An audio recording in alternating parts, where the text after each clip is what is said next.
Berakhirnya program TMMD ke-110 Kodim 0813 Bojonegoro, segenap anggota Satgas dari Angkatan Darat berbondong-bondong berpamitan kepada warga setempat untuk kembali ke masing-masing satuannya.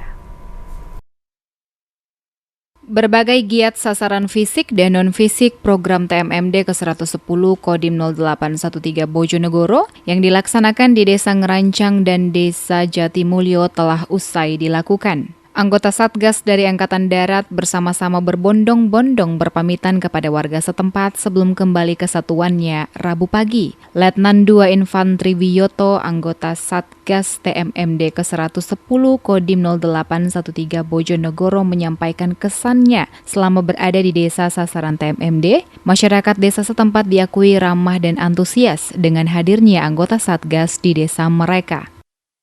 Ini tadi persiapan mau kembali ke satuan kami.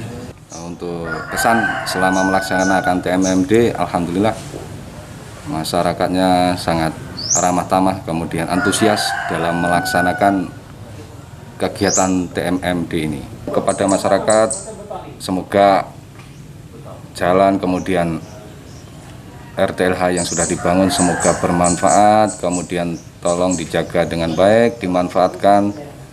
Semoga dapat mendukung perekonomian masyarakat Jatimulyo ini karena untuk jalan sudah mulai baik. Letnan 2 Infantri Wiyoto berpesan kepada masyarakat dapat memanfaatkan hasil dari program TMMD dengan baik dan dijaga dengan baik sehingga dapat bertahan lama dan meningkatkan ekonomi masyarakat setempat.